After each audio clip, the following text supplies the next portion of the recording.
حزقیل 47واں باب جو 23 آیات پر مشتمل ہے۔ ہیکل سے بہنے والا دریا۔ پھر وہ مجھے ہیکل کے دروازے پر واپس لایا، اور کیا دیکھتا ہوں کہ ہیکل کے آستانے کے نیچے سے پانی مشرق کی طرف نکل رہا ہے، کیونکہ ہیکل کا سامنا مشرق کی طرف تھا، اور پانی ہیکل کی دہنی طرف کے نیچے سے مصبے کی جنوبی جانب سے بہتا تھا۔ تب وہ مجھے شمالی پھاٹک کی راہ سے باہر لایا، اور مجھے اس راہ سے جس کا رخ مشرق کی طرف ہے بیرونی پھاٹک پر واپس لایا، یعنی مشرق رویا پھاٹک پر۔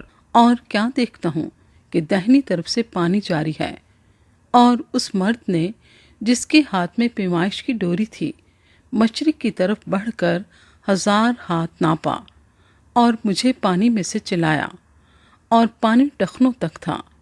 پھر اس نے 1000 ہاتھ اور ناپا، اور مجھے اس پانی میں سے چلایا، اور پانی گھٹنوں تک تھا۔ پھر اس نے 1000 اور ناپا، اور مجھے اس میں سے چلایا، اور پانی کمر تک تھا۔ پھر اس نے 1000 اور ناپا، اور وہ ایسا دریا تھا کہ میں اسے عبور نہیں کر سکتا تھا، کیونکہ پانی چڑھ کر تیرنے کے درجے کو پہنچ گیا، اور ایسا دریا بن گیا جس کو عبور کرنا ممکن نہ تھا۔ اور اس نے مجھ سے کہا، اے آدم زاد، کیا تو نے یہ دیکھا؟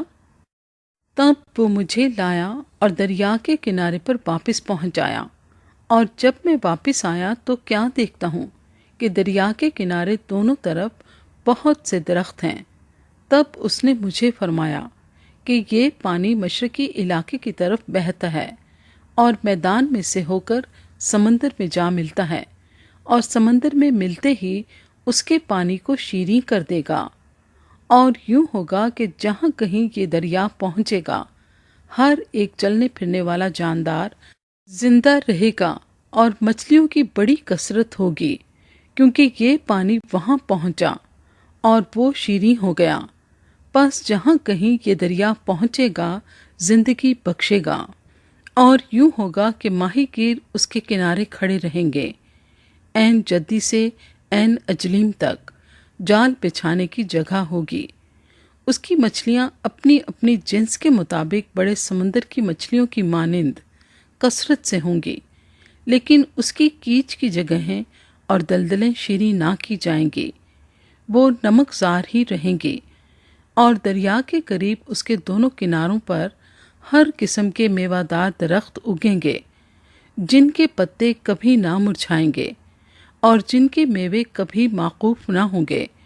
وہ ہر مہینے نئے میوے لائیں گے، کیونکہ ان کا پانی مقدس میں سے جاری ہے، اور ان کے میوے کھانے کے لیے اور ان کے پتے دوا کے لیے ہوں گے۔ مملکت کی حدود۔ خداوند خدا یوں فرماتا ہے کہ یہ وہ سرحد ہے جس کے مطابق تم زمین کو تقسیم کرو گے، تاکہ اسرائیل کے 12 قبیلوں کی میراث ہو۔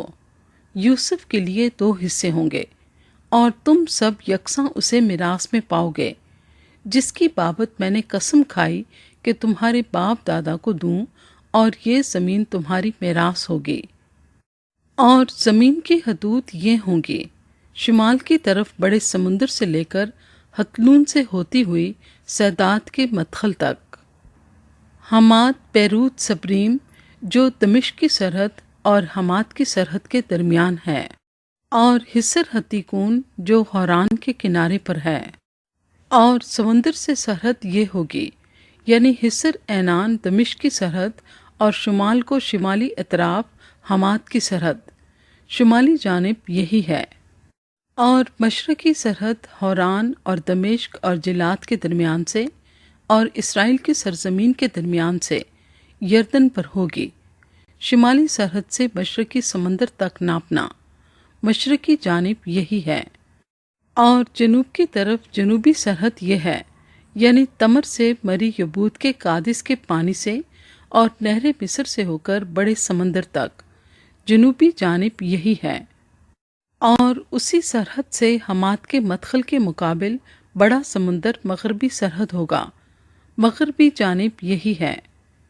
اسی طرح تم قبائل اسرائیل کے مطابق زمین کو آپس میں تقسیم کرو گے، اور یوں ہوگا کہ تم اپنے اور ان بیگانوں کے درمیان جو تمہارے ساتھ بستے ہیں اور جن کی اولاد تمہارے درمیان پیدا ہوئی، جو تمہارے لیے دیسی بنی اسرائیل کی مانند ہوں گے، میراث تقسیم کرنے کے لیے کرہ ڈالو گے۔ وہ تمہارے ساتھ قبائل اسرائیل کے درمیان میراث پائیں گے، اور یوں ہوگا کہ جس جس قبیلے میں کوئی بیگانہ بستہ ہوگا اسی میں تم اسے میراث دو گے۔ خداوند خدا فرماتا ہے۔